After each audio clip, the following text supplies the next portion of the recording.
Eu sou o Felipe, eu sou do time de pessoas do Banco Itaú. Eu olho para as estruturas do banco de atacado, então eu cuido do Itaú BBA, de toda a estrutura de wealth, com o Private Bank, com a Itaú Asset, com a estruturação de investimentos, né, com o time que estrutura investimentos, e com o time de Global Markets, ali, que tem mesas, tesouraria, e um pouquinho da nossa operação de Latam.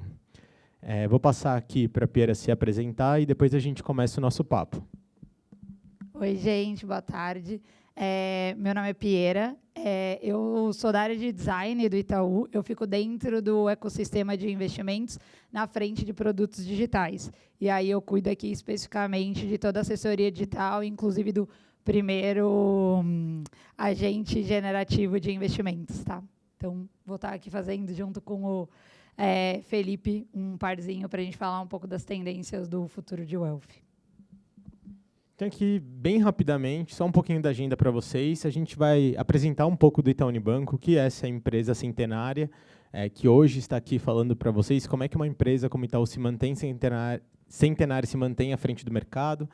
A gente vai falar sobre o que é essa história de sermos a powerhouse de investimentos do Brasil, um pouco de wealth, quais são as tendências para a nova geração, e aí a gente entra com os cases de AI, e no final, para quem quer trabalhar com a gente vai passar algumas dicas, algumas portas de entrada. Então, falando sobre Itaú, aqui em números gerais, eu não sei o quanto vocês sabem, mas o Itaú está presente em 18 países. A nossa operação offshore está mais ligada aos clientes de altíssima renda, aos clientes de corporate. O Itaú é uma empresa brasileira, então, quando a galera fala, puta, mas o Itaú agora está abrindo uma licença fora para que ele possa operar cartão de crédito, para que ele possa operar pessoa física nos Estados Unidos. Isso é importante para a nossa operação, enfim, para o nosso cliente, porque a gente quer ser o parceiro de todos os clientes brasileiros posicionados fora do país.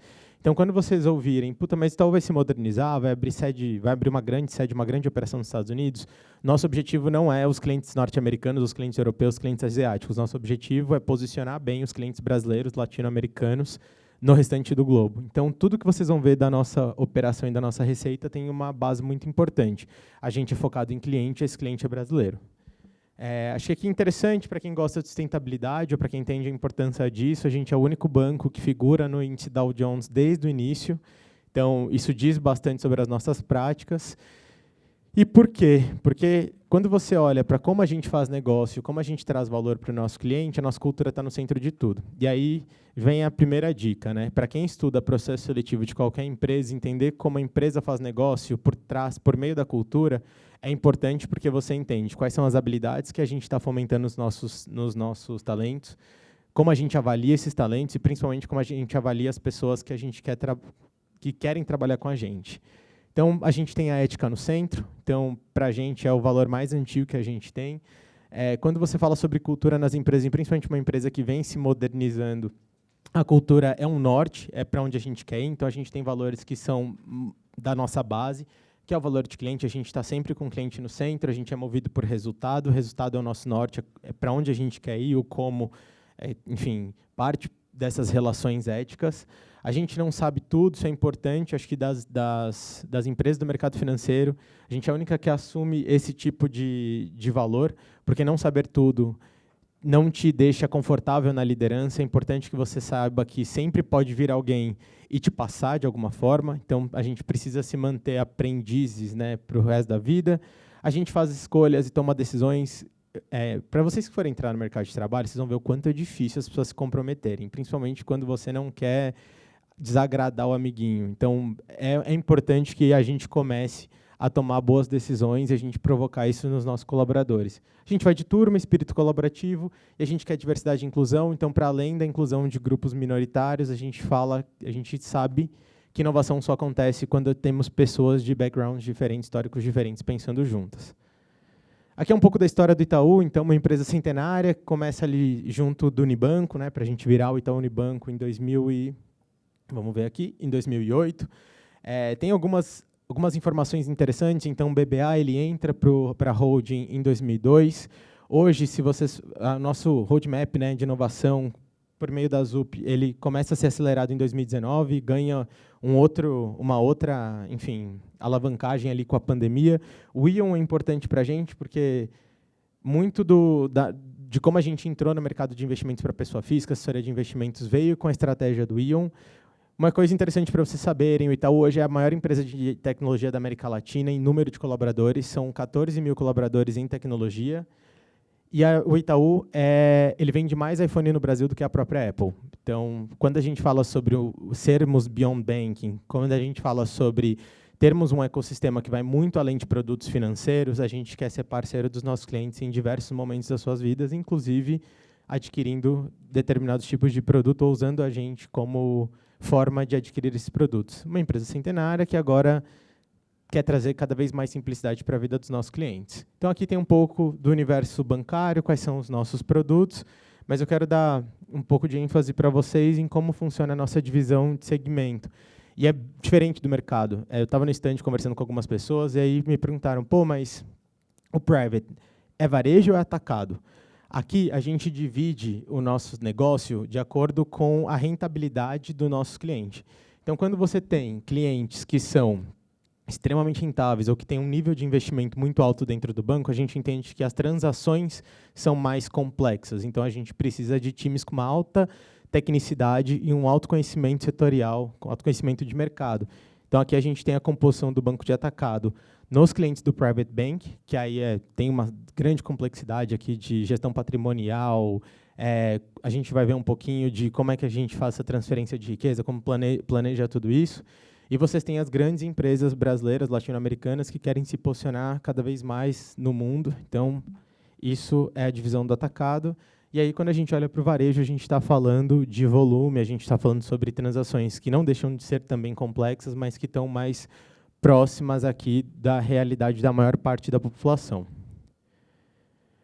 Então, olhando, enfim, dando um mergulho extra no atacado, quando eu falo para vocês que eu atendo a WMS, é toda a estrutura de wealth, então é gestão mesmo de patrimônio, de recurso, de riqueza. Quando a gente fala sobre Itaú BBA, é a estrutura de corporate investment banking, então é quem atende esses grandes conglomerados, as grandes empresas.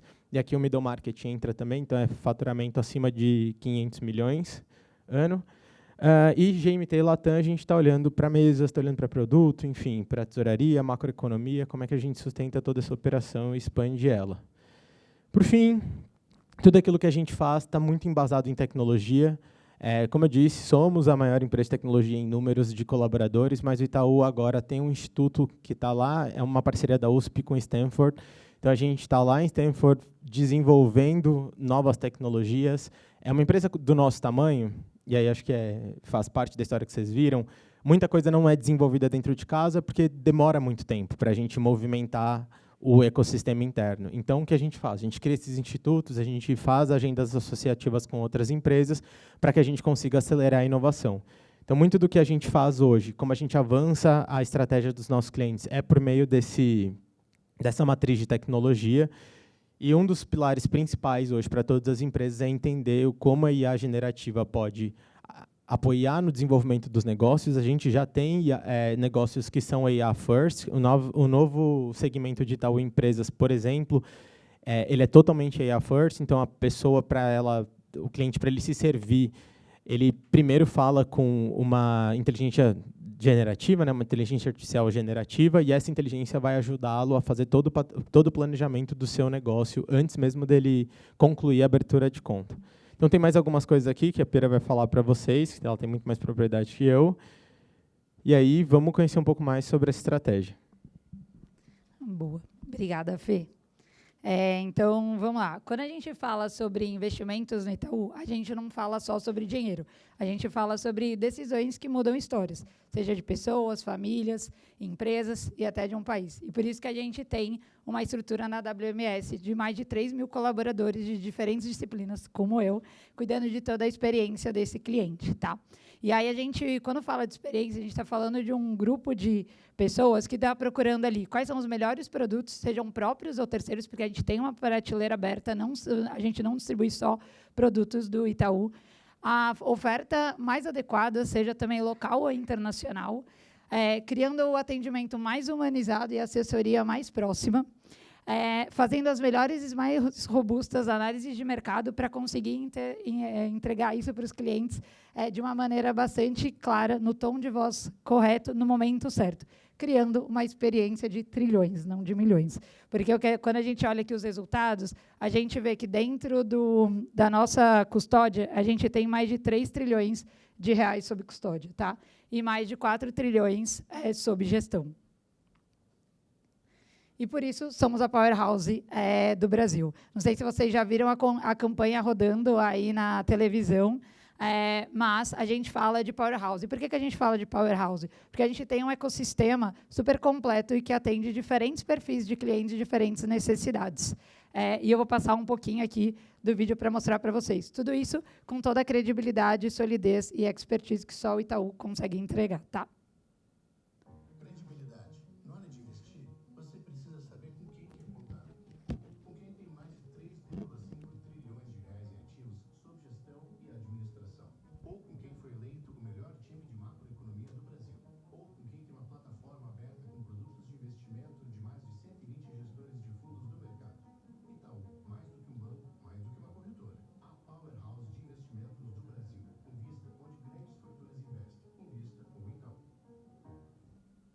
Muito bom, né? Então, vamos lá. E o vídeo aqui mostrou um pouco só do nosso tamanho, do nosso ecossistema, mas quando a gente fala do Itaú, a gente fala que o cliente tem acesso ao maior banco privado da América Latina, o private mais reconhecido e maior do Brasil, a maior gestora privada, né, a maior asset, o banco de atacado com o time de research, macroeconomia, referência no país, a maior plataforma de investimentos internacionais e ainda a melhor gestora de fundos alternativos. Então, a gente não está falando de pouca coisa aqui. Mas a gente podia olhar para tudo isso e falar, está tudo bem, né? Então, os próximos 100 anos já está tudo resolvido, a gente não precisa se preocupar muito. Só que não, aqui no Itaú a gente está sempre em movimento e sempre olhando para o futuro. E quando a gente fala, né, do futuro de gestão de patrimônio no Brasil, no mundo, a gente vê duas grandes forças acontecendo ao mesmo tempo. Então, desse lado de cá, vocês olham ali a projeção de crescimento de riqueza global, que está em aproximadamente 6%, ou seja, a gente está falando que a riqueza está crescendo e de uma maneira não homogênea, então a gente já vê determinadas oportunidades aqui de onde a gente pode melhorar a distribuição e a experiência do cliente, e do outro lado, a gente está num momento de história que está acontecendo a maior movimentação de transferência financeira. Então, o que isso significa? A gente está falando que o dinheiro está mudando de mão, está indo para os cônjuges ou para os herdeiros diretos ali. E a gente está falando de 80 trilhões de dólares em movimentação. Só que é nesse momento que a gente vê ali 30% da mudança, da quebra, na verdade, do relacionamento com a instituição financeira que cuidava do dinheiro anteriormente. Então, é um momento de redecisão, no momento dessa sucessão, e aí os herdeiros eles acabam olhando para os próprios valores e vendo qual a instituição financeira que mais está adequada com aquele valor dele. Então, eles avaliam a experiência do cliente, a proposta de valor, e aí acontece uma quebra de 30%. Então, esse momento é um momento em que essas duas forças juntas mostram um cenário bastante competitivo para a gente. Por quê? Os clientes ficam mais exigentes e o mercado fica mais acirrado. E aí o que a gente vê da parte de tendências na visão cliente, né? De que essa nova geração está demandando? A gente vê que, primeiro, tem uma demanda por investimentos alternativos, então, saindo ali do investimento básico, a gente vê uma maior preocupação ali com o aumento, né, das tributações, da complexidade regulatória, então, demandando mais serviços de gestão patrimonial, né, de planejamento patrimonial. E a parte da experiência, se antes o digital ele era super importante, agora ele é o básico. Agora eles querem... vocês devem querer, né, gente? Experiências cada vez mais simples, mais intuitivas, mais integradas, e aí isso demanda bastante a evolução e o uso de AI, para a gente, de fato, conseguir hiperpersonalizar essas experiências.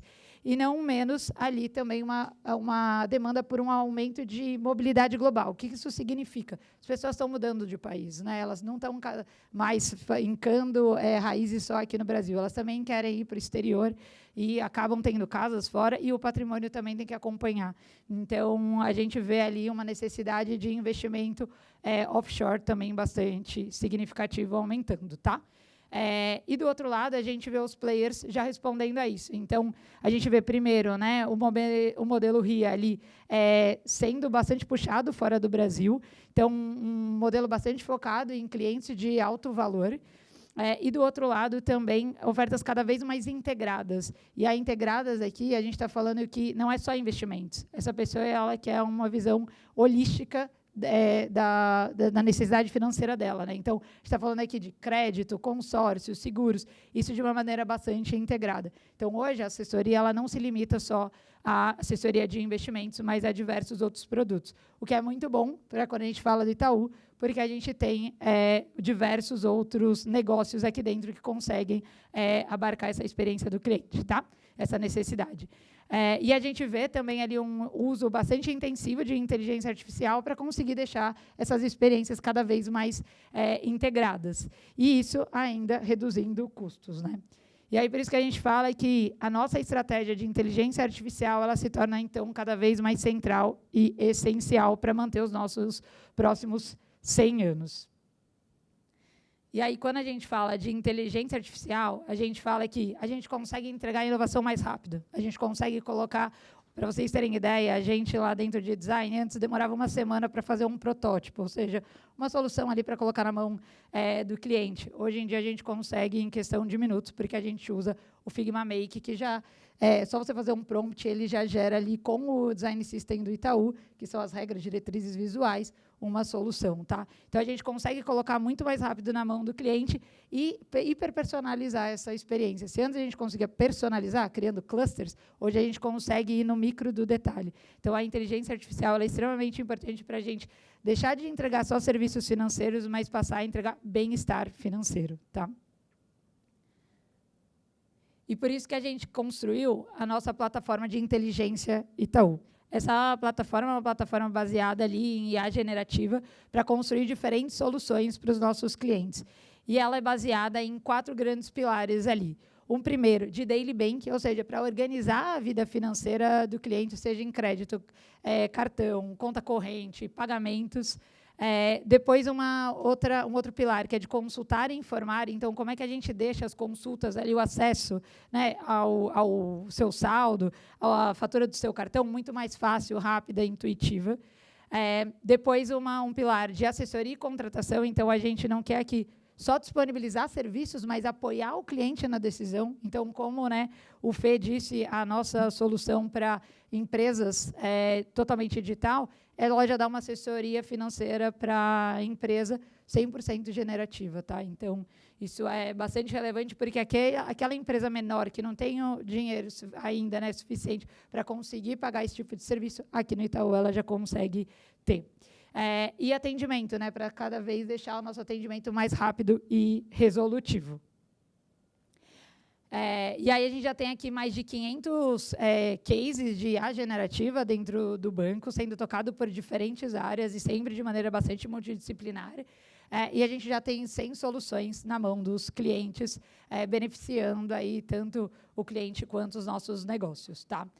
E aí, não sei se vocês já tiveram a oportunidade de usar, mas uma das nossas soluções que foi para o cliente foi o Pix no WhatsApp. Então, aquele momento de rateio, né, da divisão do presente de um amigo, da festa de final de ano, da viagem, que está rolando no grupo no WhatsApp, hoje você consegue selecionar aquela mensagem, encaminhar para o WhatsApp do Itaú, e ele já identifica o valor, a chave Pix, e aí ele só te dá a mensagem para você confirmar a transação. Tudo isso via WhatsApp e com a segurança do Itaú, porque ali você coloca a senha. Tá? Então, aqui a gente foi ali os pioneiros né, nesse lançamento e já tem mais de 115 mil clientes usando essa solução. Só que isso é o que a gente acabou de entregar. Né? A gente já usava, antes da IA generativa, a IA tradicional para construir algoritmos para gerar a personalização da experiência, que agora é hiper, mas a gente sempre usou para poder personalizar. Então, a gente tem dentro de investimentos, não só ali a vitrine com as opções de investimentos que vocês podem contratar, mas a gente tem todo um serviço de apoio para entender qual é o melhor produto de investimentos para eu contratar.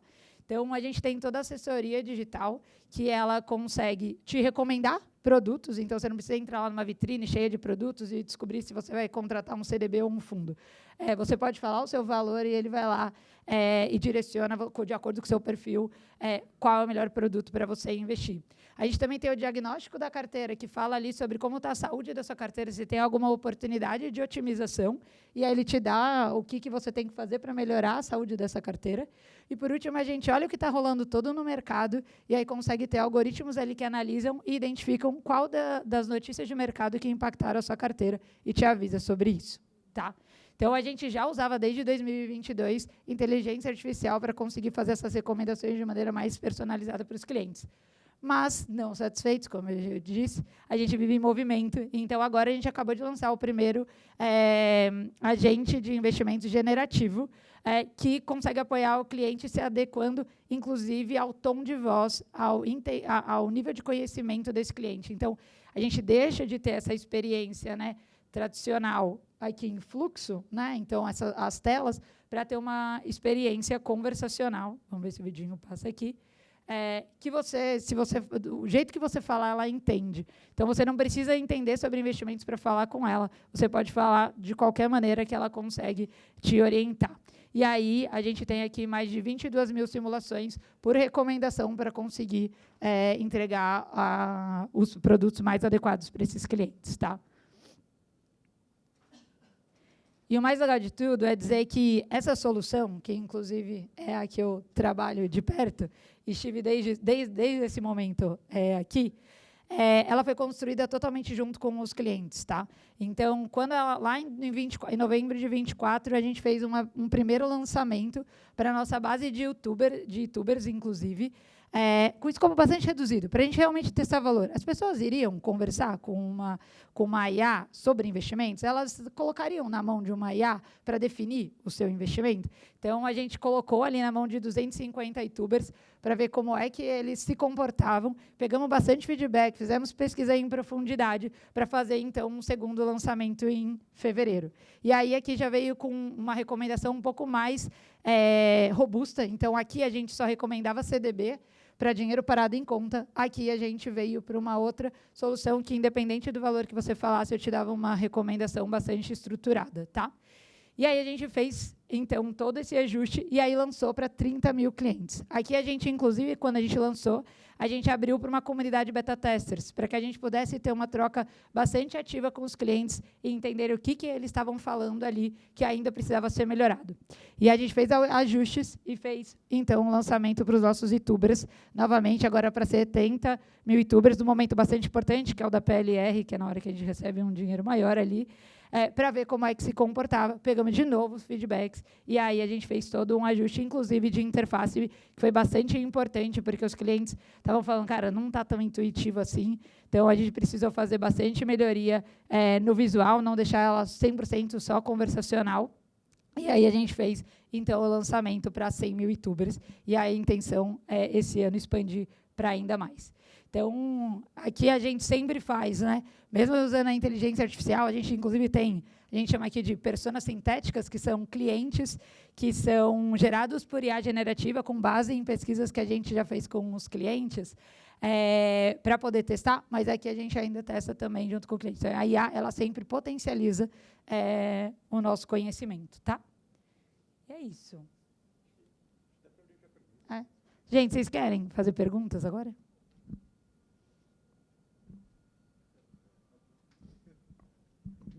Boa tarde, boa tarde.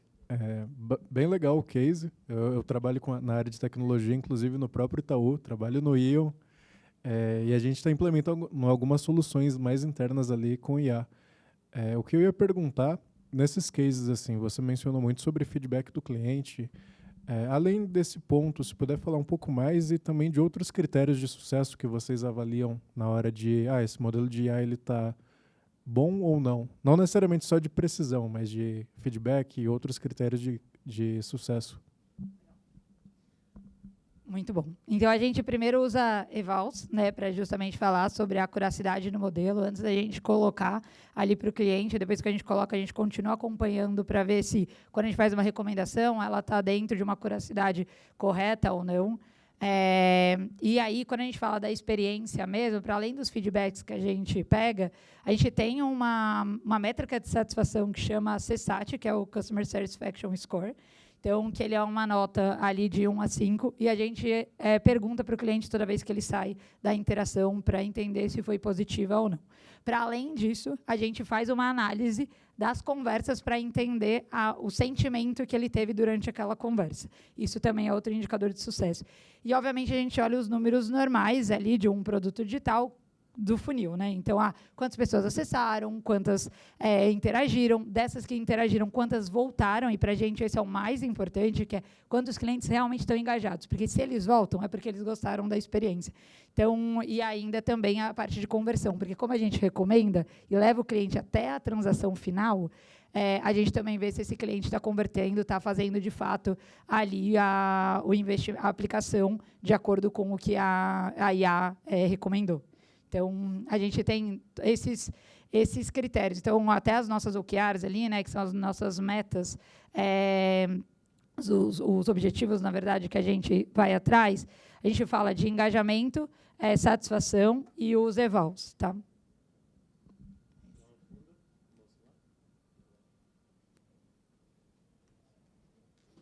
Já vou ficar por aqui, que aí fica mais fácil, né? Minha dúvida é o quão confiante os clientes estão em utilizar a inteligência artificial para investimentos. Boa, ótimo. Isso a gente ainda vê que é um ponto. Então, assim, o que a gente até acabou de olhar? Os clientes que estão mais engajando no que a gente chama aqui, carinhosamente, de wealth, eles usam outras inteligências artificiais também. Então, eles usam o GPT, o Claude, o Gemini, enfim, outras ferramentas para poder triangular as informações. Então, eles falam com um amigo, eles falam com o GPT e eles falam com a inteligência do Itaú para conseguir triangular e ver se a IA está respondendo de maneira correta. Então, eu diria que o nível de confiança dele ainda é baixo. Ele ainda usa outras fontes de informação para conseguir, de fato, confiar. Mas o que a gente vê é justamente esse olhar curioso. Então, tipo, os clientes estão testando. Porque eu acho que teve muito o que o GPT entregou de experiência, que as pessoas viram que realmente funcionava para alguma coisa e que normalmente estava muito correta ali, o que ele respondia, diferente dos chatbots antigos lá atrás, trouxe essa maior confiança agora para poder usar dentro dos bancos. E aí o que eles olham para, por exemplo, dentro de investimentos no Itaú, é que como a marca é confiável, como eu tenho os dados dele, ele acha que essa IA vai conseguir recomendar melhor. Então, a confiança ainda está no nível de curiosidade, não está ainda, né, super consolidada, tanto é que quando a gente olha a conversão mesmo, ela é um pouco mais baixa ainda, mas os clientes já estão usando, ou seja, e eles, inclusive, ficam mais abertos aos erros. Então, tipo, eles falam, tudo bem, eu estou entendendo que essa plataforma ainda está aprendendo, vou continuar vindo por aqui para ver o que tem de novo. Então, o nível de confiança está mais ou menos ainda, tá? Oi, tudo bem? Eu fiquei um pouco curiosa agora que você falou sobre esse nível de confiança. O nível de confiança dos funcionários do Itaú em relação à plataforma é alto ou ele está igual dos clientes? Porque você falou mesmo que tem tipo uma queda, assim, um pouco de retorno, né? Conversão. Isso, perfeito. Dentro do Itaú, os youtubers, até isso que foi um ponto de aprendizado nosso no processo. É ótimo ter os youtubers porque a gente consegue, né, ter ali contato direto, senta do lado, olha, tipo, de maneira bastante recorrente, coisa que com o cliente fica um pouco mais difícil, é mais, né, pontual as interações que a gente acaba tendo. Só que tem comportamento diferente. Então, os youtubers, eles confiam tranquilamente. Mas, quando a gente coloca para cliente, obviamente, existe um pouco de diferença aqui. Tá? Inclusive, até da forma como pergunta sobre investimentos. A gente vê que os youtubers, obviamente, né, até por estarem dentro do banco, têm um pouco mais de conhecimento e a forma que eles perguntam é diferente. Então, quando a gente fala de retroalimentar o modelo ali, a gente também tem que ter bastante cuidado, porque se a gente só trabalhasse com a amostra de youtubers, ela ficaria um pouco enviesada. Por isso que a gente acaba trabalhando com o feedback dos clientes também. Sim, alguém mais? Opa. Oi, tudo bem? A minha pergunta é como que você vê o regulador se posicionando em relação a esse assunto, assim, a IA recomendando produtos para o cliente final? Ótima pergunta, porque realmente esse ainda é um ponto de bastante discussão, tá? Então, até explicando um pouquinho aqui mais tecnicamente. Quando a gente foi falar com o regulador, e a gente queria colocar o primeiro agente de investimento generativo, já teve uma preocupação de até, tem que tirar o CPA 20, o modelo. A gente, tipo, oi, não vai dar, né? Até porque, com certeza, ele passaria muito bem. Só que o que a gente fez foi colocar a solução trazendo a recomendação em si de maneira determinística. Ou seja, sabe aquele algoritmo que eu falei lá de 2022, que a gente já trabalha faz tempo? A gente usa ele para dar a recomendação, mas todo o resto da conversa é generativo. Então, a gente conseguiu, via regulador, fazer esse bem bolado. Então, assim, hoje ainda é uma discussão, inclusive com o nosso jurídico interno, tá? A gente é muito junto com eles para conseguir entender como é que a gente consegue criar guardrails, enfim, criar alguns caminhos para conseguir deixar o regulador e a informação cada vez mais transparente para a gente conseguir auditar e tudo mais. Então, ainda é um issue, assim, a gente ainda tem bastante discussão, tá? Mas o regulatório tá bastante aberto a aprender junto com a gente. Alguém tem mais perguntas?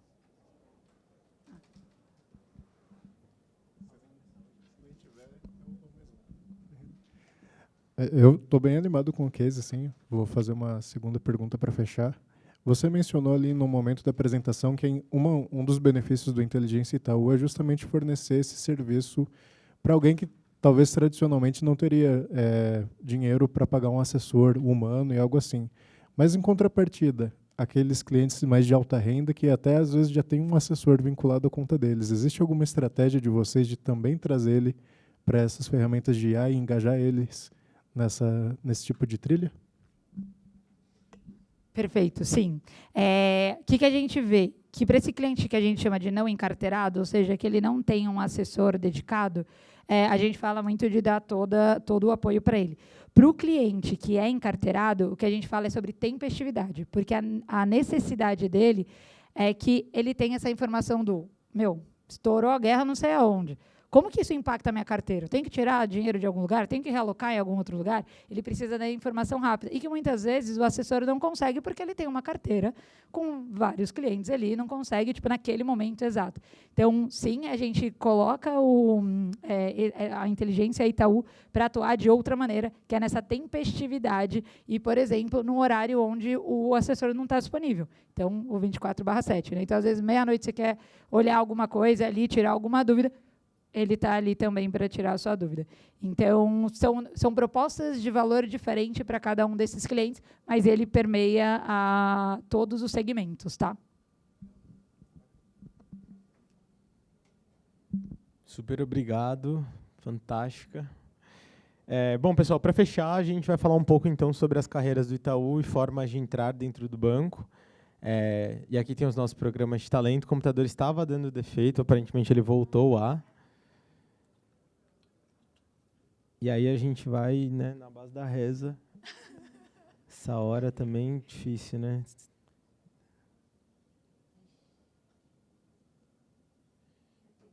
Bom, para quem me ouviu falar no stand, já ouviu falar bastante sobre os nossos programas. E aqui a gente vai mostrar um pouco mais sobre eles, mostrar um pouco mais de vídeo, tirar as dúvidas de vocês. Então, se alguém tiver dúvidas sobre os nossos programas, sobre as portas de entrada, como trabalhar com a gente no Itaú, pode levantar a mão, a gente vai fazendo meio que no freestyle, já que a apresentação morreu. Não, tá tudo certo. Bom, então, aqui para você entrar no Itaú, a gente tem duas principais portas de entrada. Então, você tem programa de estágio. O programa de estágio no Itaú, ele roda o ano inteiro. Basta você se inscrever, e aí, o que a gente recomenda? Antes de você se inscrever, você precisa conhecer bem do banco. Pô, mas por que isso? Porque todos vocês têm um currículo muito parecido. Eu estou numa liga, eu estou numa empresa júnior, eu fiz voluntariado, eu fiz intercâmbio, então todo mundo tem um currículo muito parecido. O que hoje a gente avalia quando a gente vai olhar para um currículo? O quanto ele, de fato, o quanto vocês investiram tempo em escrever sobre enfim, esses projetos, essas coisas que vocês fizeram que trouxeram para vocês habilidades, como vocês conseguem nomear as habilidades que vocês têm a partir desses projetos, dessas iniciativas. Então, por exemplo, fui diretor financeiro da da empresa Júnior. Tá, o que isso significa para a gente? Porque eu sei fazer análise financeira, porque eu tenho um bom raciocínio, tenho raciocínio lógico, no caso, consigo resolver problemas. Então, tragam para a gente o que vocês aprenderam dentro dessas oportunidades. E eu coloco tudo isso no meu currículo lá na GUP, coloca, porque a primeira barreira de vocês é a inteligência artificial. Então, ela precisa pegar essas palavras que são chave. E aí, lembra que eu falei sobre a cultura?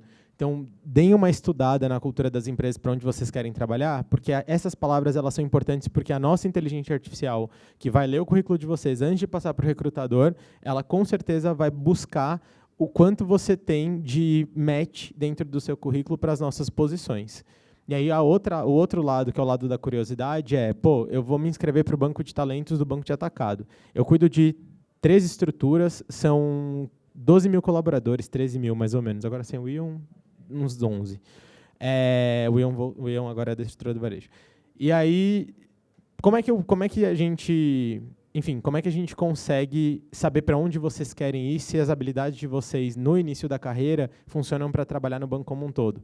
Fazendo administração e engenharia, vocês conseguem trabalhar com a PR Design. Vocês conseguem trabalhar comigo dentro do RH, porque o meu par é engenheiro e ele faz People Analytics. Então, a gente precisa que vocês conheçam um pouco mais sobre as estruturas do banco para que vocês consigam direcionar a candidatura de vocês. Isso falando sobre o programa de estágio no geral.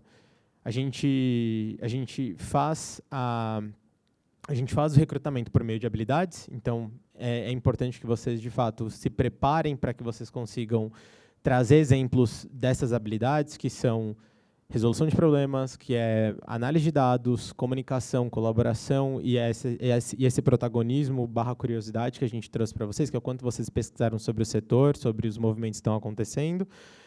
E isso é importante para os nossos programas de formação também. A diferença de programa de formação / trainee de estágio é que estágio é complementar a graduação de vocês, então é uma oportunidade profissionalizante, e o trainee ele é formador para aceleração de carreira. Então, ele está te especializando, te preparando. E aí é para pessoas que estão no último ano ou já estão formadas. Acho que, num geral, são as 2 principais portas de entrada. O trainee / programa de formação, eles abrem agora em setembro. Nosso programa de estágio está aberto o ano inteiro. Não posso estagiar ainda porque estou numa faculdade integral ou porque eu ainda não estou no 3º ou 4º ano, que é o ideal para que você estagie com a gente no Itaú. A gente vai abrir um programa de férias. A gente vai ter uma turma piloto dedicada às áreas institucionais e ao varejo agora em maio, para que vocês trabalhem com a gente em julho e agosto. E uma segunda turma, que é uma turma expandida, que aí sim pega o banco de atacado em dezembro, para que vocês trabalhem com a gente em janeiro e fevereiro. Então, para quem ainda não consegue estagiar com a gente, esperem que daqui a pouco venha oportunidade para vocês também. Bom, a gente ia passar um videozinho, tinha um QR Code para vocês avaliarem aqui a experiência, não vai dar para vocês avaliarem, espero que vocês gostem. Se vocês tenham gostado. Se alguém tiver alguma dúvida, acho que a gente tem mais 5 minutos para tirar a dúvida de vocês. Se não, fiquem à vontade também para ir no nosso stand, porque lá a gente tem time de negócio, time do RH, que pode tirar o restante das dúvidas. Tá bom? Obrigado e uma boa tarde.